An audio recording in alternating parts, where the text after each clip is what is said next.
The grand ballroom glittered like something out of a dream, crystal chandeliers casting soft golden light over polished marble floors, guests in tailored suits and shimmering gowns sipping champagne, and the low hum of polite laughter echoing off velvet-draped walls. It was one of those nights where money didn't just talk. It sang, danced, and held court like it owned the air itself. At the center of it all stood a woman known across tech circles and society pages alike, sharp-eyed, effortlessly elegant, and never one to back down from a bold statement. She'd built an empire from a garage startup, and tonight, she was hosting a charity gala to fund music education in underfunded schools, a cause she claimed to care about, though some whispered it was just good PR. Near the far end of the room, tucked beside a potted olive tree taller than most people, sat an old grand piano. It wasn't part of the evening's entertainment, just a relic from the hotel's jazz nights left behind by accident or design. Its black lacquer had dulled with time, and one of the pedals squeaked if you pressed it too hard. Most guests barely glanced at it. But she did. With a glass of sparkling water in hand, she never drank at her own events. She strolled over, tapped a key, and winced at the slightly flat note. "Honestly," she said, loud enough for the nearest cluster of guests to hear, "if someone could actually play this thing properly, I'd be impressed." She paused, then added with a playful smirk, "Tell you what, play Chopin's Fantaisie impromptu from memory, flawlessly, right here, right now. And I'll marry you on the spot." The group burst into laughter. Someone clinked their glass in mock toast. Another snapped a quick video for social media. It was clearly a joke. Rich people's humor, the kind that floats on privilege and lands without consequence. No one expected anyone to take it seriously. After all, who among them could pull off one of the most technically demanding pieces in the classical repertoire on a half-tuned piano in a crowded room? But someone was listening. From the service hallway near the restrooms, a man in a dark gray uniform paused mid-step. He'd been there all evening, quietly refilling ice buckets, wiping spilled wine from tables, and making sure the trash bins never overflowed.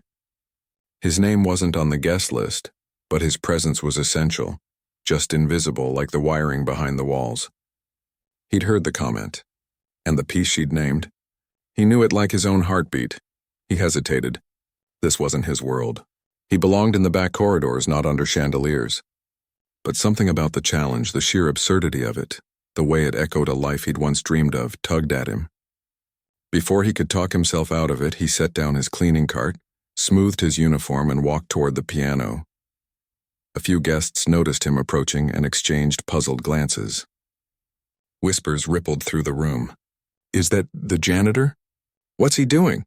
Oh no, please don't let this get awkward." He didn't look at them. He just sat on the bench, adjusted his cuffs, and placed his hands over the keys. For a breath, the room fell silent, not out of respect, but curiosity mixed with mild discomfort. Then he began. The first notes floated out like raindrops on a still pond, clear, precise, and achingly tender. Within seconds, the mood shifted. The playful chatter died. Glasses stopped clinking. Even the string quartet in the corner paused their tuning. Because what they were hearing wasn't just competent, it was extraordinary.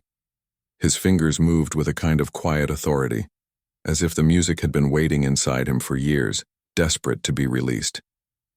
The Fantaisie impromptu is a storm of emotion, rapid arpeggios, sudden shifts in mood, melodies that soar and dive like seabirds in a gale. And he handled it all with calm focus, as though he weren't playing for a room full of strangers, but for someone he loved deeply, long ago. People who knew nothing about classical music felt something stir in their chests. Those who did were stunned silent. One elderly guest, a retired concert pianist herself, gripped her cane tighter, eyes glistening. Near the bar, a young intern forgot to pour the next round of drinks, just staring. And the woman who'd made the joke? She stood frozen, glass forgotten in her hand. Her confident smirk had vanished. In its place was something rarer, genuine awe. She'd expected a stumble, a laugh, maybe a clumsy attempt followed by polite applause. Not this. Not a performance that belonged in Carnegie Hall. Not a gala where the main attraction was caviar and tax deductions. When the final chord faded into the hushed room, there was a beat of pure silence, then thunderous applause. Not the polite kind, but real, roaring, foot-stomping appreciation. People stood. Some cheered. A few even wiped their eyes. He rose slowly, nodded once, and stepped away from the piano as if nothing had happened. He picked up his cardigan, ready to disappear back into the shadows where he belonged, but she stopped him. "Wait," she said, her voice softer now, stripped of its earlier bravado. "What's your name?" He turned, surprised. "Does it matter?" "It does now," she replied. He gave it, just a first name, nothing more. No grand backstory, no plea for recognition. Just a name, spoken quietly, like a secret. She didn't ask for an encore, didn't make another joke. Instead, she looked at him, not as staff, not as entertainment, but as someone who'd just shown her a part of the world she thought she understood, but clearly didn't. Later that night, long after the last guest had left and the cleanup crew had gone home, she sat alone in the ballroom, the piano lid closed, the room dark except for a single lamp. She replayed the moment in her head, the confidence in his hands, the sorrow and joy woven into every note, the way he'd walked away like he hadn't just turned her world upside down. She'd made a flippant promise in front of a crowd. But now, for the first time in years, she was asking herself a serious question. What if I meant it? Not the marriage part, that was never real. But the respect, the wonder, that was undeniable. And somewhere across the city, in a small apartment with peeling paint and a second-hand keyboard in the corner, a man sat at his sister's bedside, gently adjusting her blanket. She was asleep, recovering from another round of treatment. He didn't tell her about the gala, the piano, the applause. He just kissed her forehead, whispered, "You're going to be okay," and turned off the light. He didn't need an audience. He'd played for her, really, for the dream they'd both held on to when things were harder than they are now. But fate, it seemed, wasn't done with him yet. Because the next morning a message would arrive, not from a talent scout or a record label, but from someone who'd watched him play and saw not just a janitor, but a person with a story worth hearing. And that story, it was only just beginning. The morning after the gala, the city woke up to a video that had already been shared thousands of times. A short clip, just under 2 minutes, showed a man in a janitor's uniform sitting at a grand piano in a fancy ballroom, playing a piece most people couldn't even pronounce. But they didn't need to know the name of the song to feel it. By noon, news outlets were calling it the most unexpected performance of the year. Strangers posted comments like, "Who is this guy?" And "This gave me chills. I've never even liked classical music." But while the internet buzzed, the man himself was mopping floors in a different building 3 miles away, headphones on, listening to a recording of his younger self playing the same Chopin piece, back when the world still felt full of open doors. He hadn't checked his phone all morning. He didn't know he was trending. He just knew his sister had a doctor's appointment at 2, and he needed to finish his shift by 1 so he could drive her. Years ago, things had looked completely different. He'd studied at one of the top music schools in the country, not because his family was rich, but because he'd earned a full scholarship with a performance so moving, the admissions panel had stood up when he finished. Teachers called him a once-in-a-generation talent. Record labels sent letters. He practiced 6 hours a day, slept with sheet music under his pillow, dreamed in scales and sonatas. Music wasn't just what he did. It was who he was. Then, during his final year, everything changed. His parents were in a car accident on a rainy highway. They didn't make it. Overnight, he became the only adult left for his 16-year-old sister, who'd just started high school and needed someone to sign her permission slips, help with homework, and remind her to eat when grief made food taste like ash. Scholarships didn't cover rent, groceries, or therapy bills, so he walked away from the recitals, the auditions, the future that had seemed so certain, and took a job cleaning offices at night. It paid the bills. It kept a roof over their heads. And slowly, quietly, music became something he did alone, late at night, on a second-hand keyboard with half the keys sticking. He never resented it. Not really. His sister was his anchor.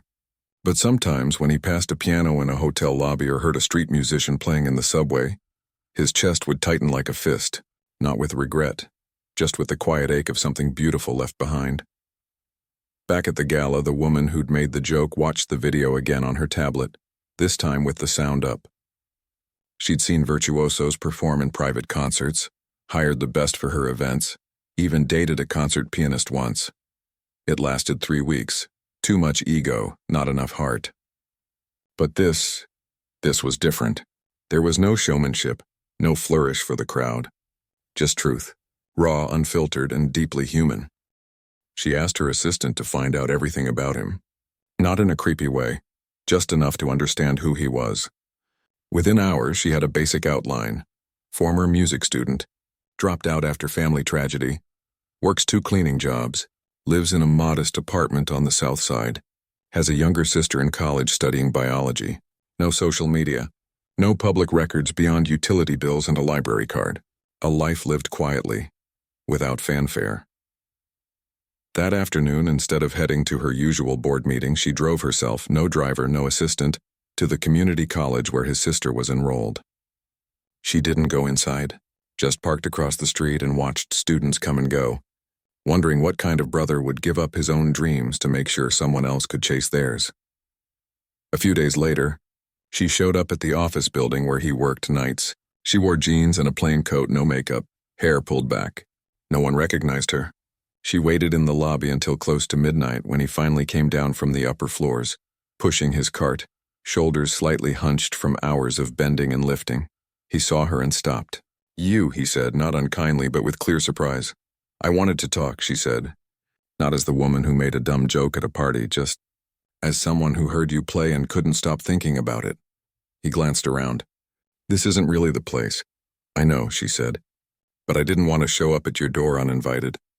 He studied her for a long moment, then nodded toward a small cafe across the street that stayed open late. 5 minutes. Over 2 cups of bad coffee, she didn't offer him money, didn't promise fame. Instead, she said, "You still play, don't you?" He looked down. "Sometimes, when no one's listening." "Why'd you stop performing?" He didn't answer right away. Outside, a bus rumbled past, its headlights sweeping across the table. Finally, he said, "Life doesn't always let you choose what you get to be. Sometimes it just tells you what you have to do." She understood then. This wasn't about talent fading. It was about love taking priority. "I run a foundation," she said gently. "We support artists who've been overlooked. People with real skill but no platform. I'd like to help you get back on stage. Not for fame. Not for me.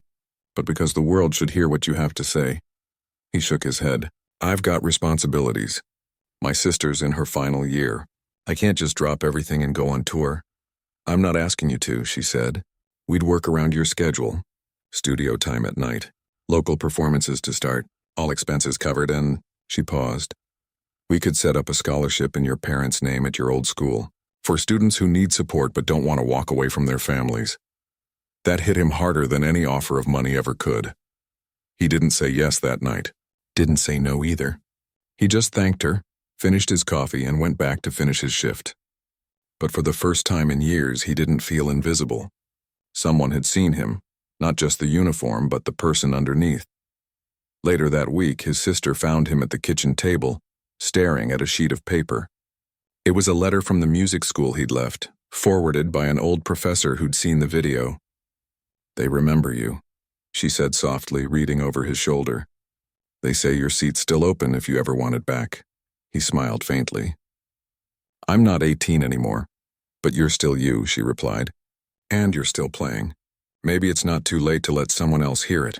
He thought about the woman in the cafe, her quiet respect, the way she hadn't tried to fix him, just offered a door.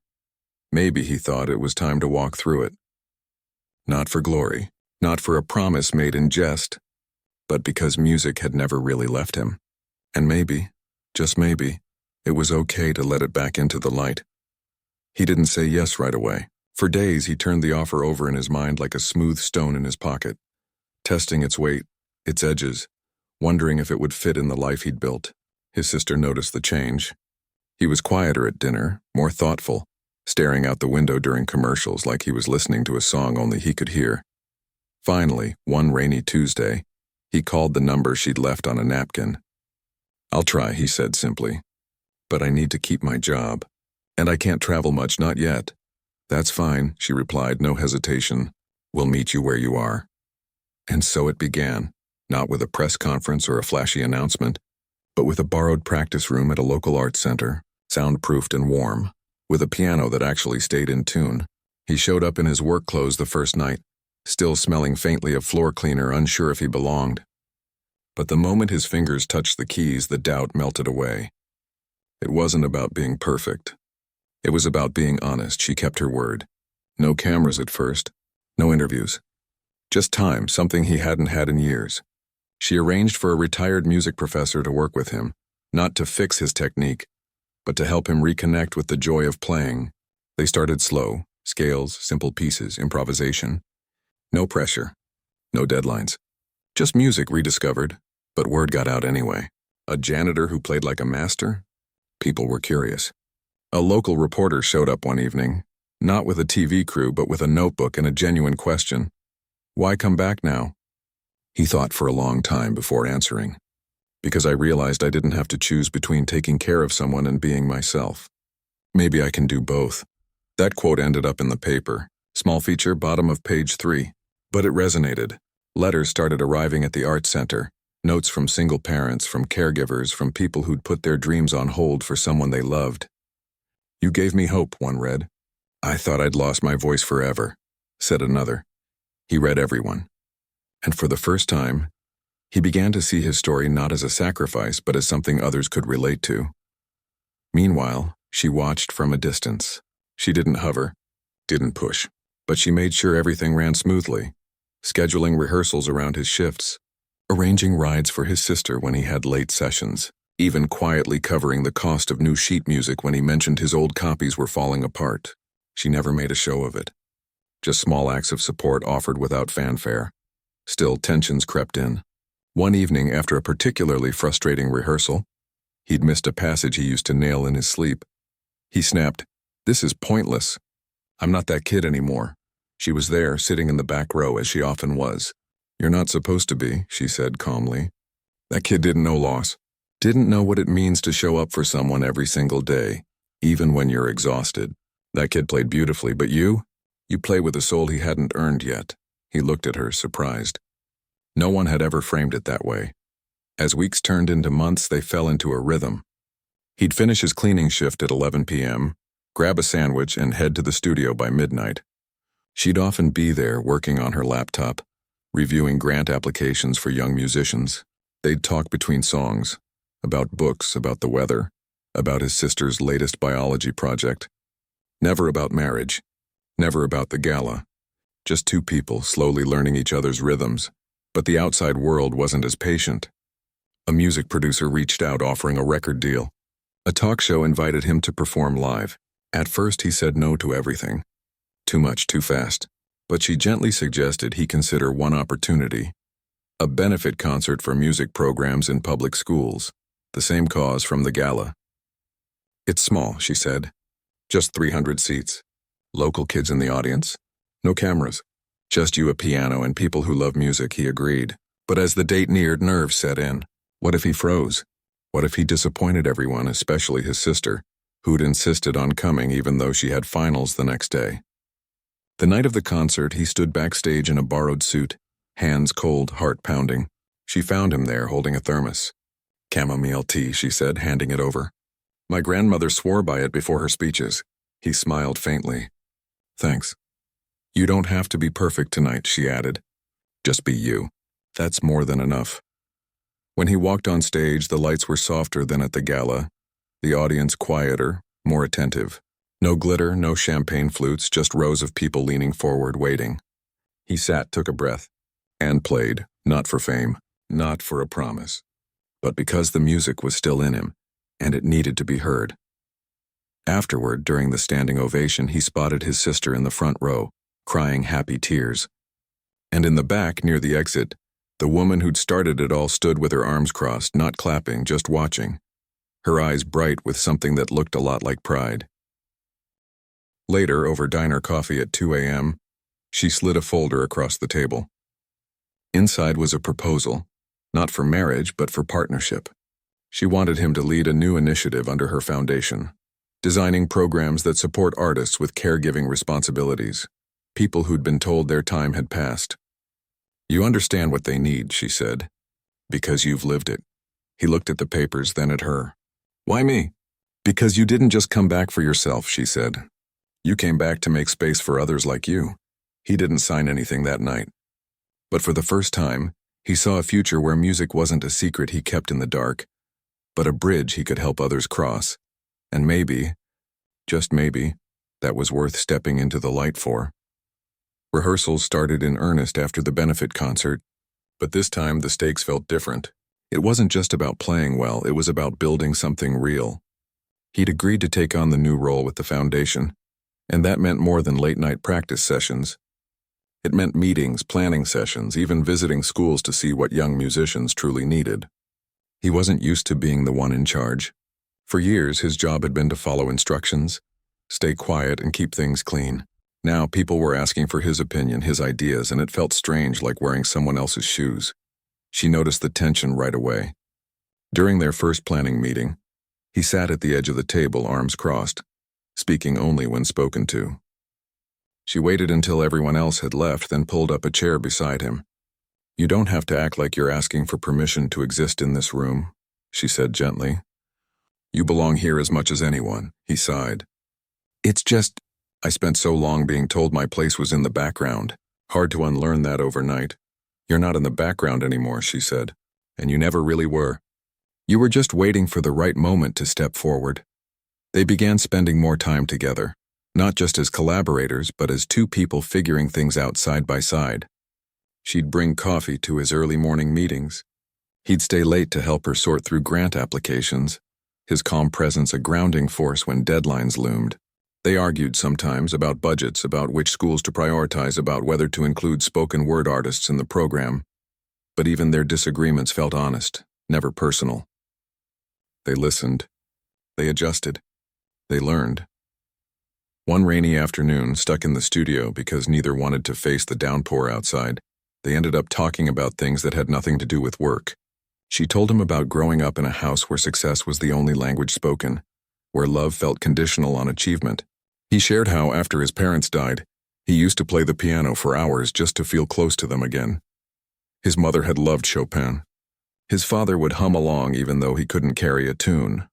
"I used to think music was my escape," he said, fingers resting lightly on the keys. "Now I think it's how I stay connected.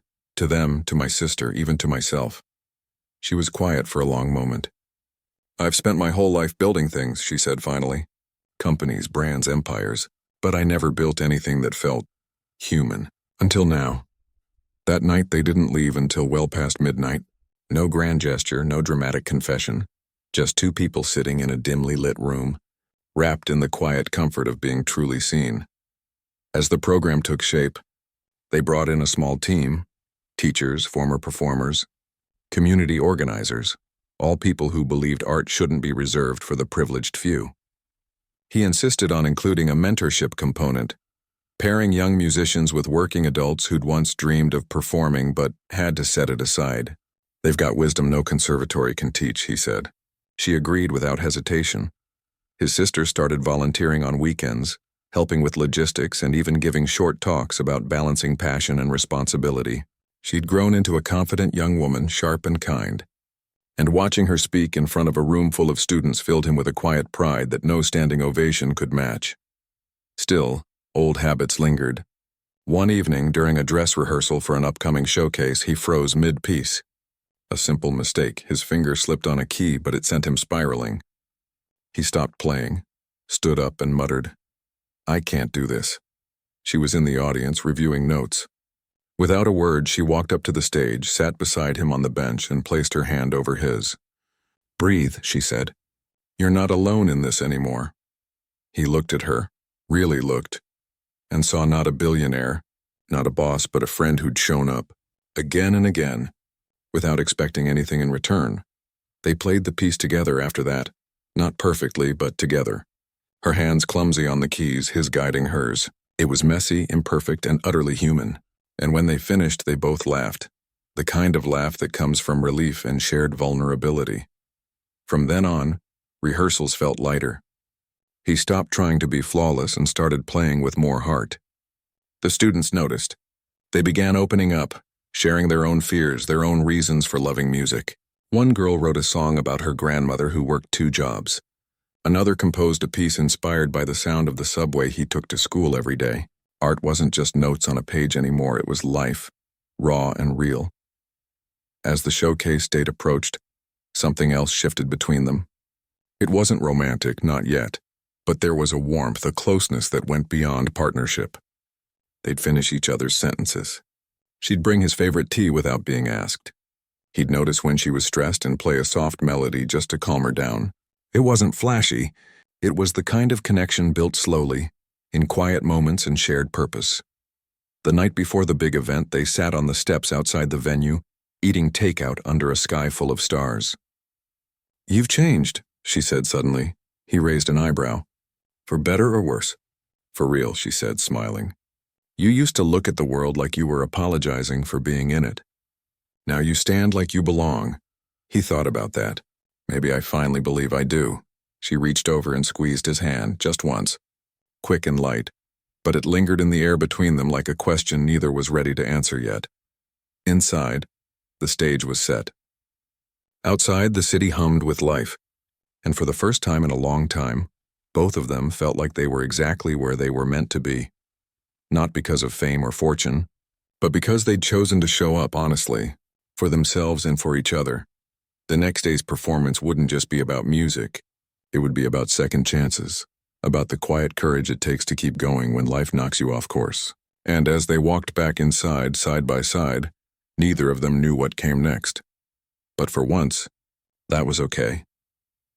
The night of the big concert arrived not with fanfare, but with a quiet kind of electricity, the kind that hums in the air when something meaningful is about to happen. The theater wasn't huge, just a modest downtown hall with worn red seats and a stage that had hosted everything from school plays to poetry slams. But tonight it felt sacred, not because of the lights or the program, but because of the people filling the seats. Students who'd never been to a classical concert before, parents who'd scraped together bus fare to be there, teachers who'd stayed late to help their kids rehearse, and a few familiar faces from the foundation who'd watched this whole thing grow from a whispered idea into something real. Backstage, he stood in a simple black shirt and slacks, no tuxedo, no bow tie. He didn't need the costume. The music would speak for itself. His sister hovered nearby, adjusting his collar with a nervous smile. "You've got this," she whispered. "And if you don't, I'll throw a shoe at someone to distract them." He laughed, the tension in his shoulders easing just a little. "Thanks. I'll keep that in mind." From the wings, she watched him, not as a benefactor, not as a CEO, but as someone who'd walked beside him through every stumble and breakthrough. She didn't say anything, just gave him a small nod, the kind that meant, "I'm here. You're ready." When he stepped onto the stage, the applause wasn't thunderous, it was warm, expectant, full of hope. He sat at the piano, took a slow breath, and began. He didn't play Chopin this time. Instead, he opened with a piece he'd written himself, a quiet, flowing melody inspired by late-night bus rides, hospital waiting rooms, and the sound of his sister laughing after a long week. It wasn't flashy. It didn't need to be. It told a story everyone in that room understood. Life isn't perfect, but it's worth showing up for. After that came works by the students. Raw, honest, sometimes uneven, but bursting with heart. A teenager played a composition about her immigrant parents' journey. Another performed a duet with his younger brother, their fingers clumsy but their joy undeniable. The audience didn't just listen. They leaned in, eyes bright, some wiping away tears. This wasn't entertainment. It was connection. When it was his turn again near the end, he chose the Fantaisie Impromptu, the same piece from the gala. But this time it wasn't a challenge or a stunt. It was a homecoming. Every note carried the weight of everything he'd been through, the loss, the silence, the slow return to light. And when the final chord faded, the room didn't erupt in cheers right away. There was a beat of silence, deep, respectful, full of awe, before the standing ovation began. Backstage afterward, chaos and joy swirled together. Students hugged their families. Teachers wiped their eyes. Someone popped a bottle of sparkling cider. No alcohol, this was a school event after all. He stood off to the side, watching it all, feeling a quiet fullness in his chest he hadn't known was possible. Then she appeared beside him, holding 2 paper cups of cider. "You did it," she said. "We did it," he corrected gently. She smiled, then reached into her coat pocket and pulled out a single sheet of paper. Not a ring, not a contract for marriage, but something far more real. An official letter, signed and sealed, naming him the new director of the Foundation's Music Outreach Division. "You don't need me to marry you," she said, her voice soft but steady. "You just needed someone to believe you still mattered. And now you get to do that for others." He took the paper, fingers trembling slightly, not from nerves but from gratitude. "I don't know what to say." "Say yes," she replied. "And keep doing what you're doing." Later, after the crowd had thinned and the last student had been driven home, they found themselves alone in the empty theater. The stage lights were off, but moonlight spilled through the high windows, casting silver streaks across the floor. They sat in the front row, sipping the last of the cider, too tired to speak, too full of feeling to stay silent.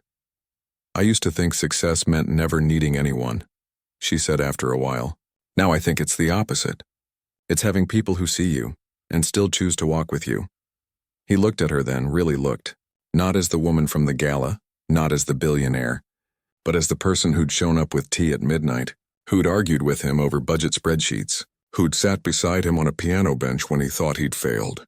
"You've changed too," he said. She raised an eyebrow. "For better or worse?" "For real," he echoed her words from weeks ago. They both smiled. And in that quiet moment, something unspoken settled between them.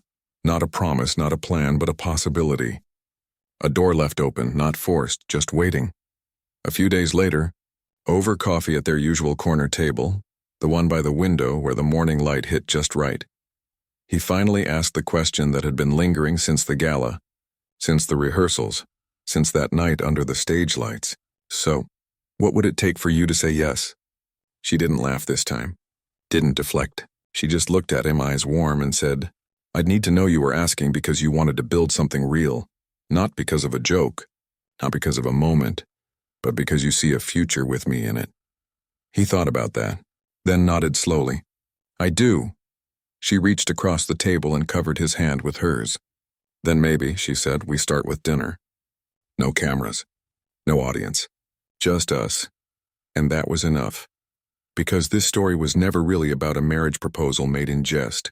It was about two people who'd spent years building walls around their grief, their pride, their fears, and finally found the courage to let someone in.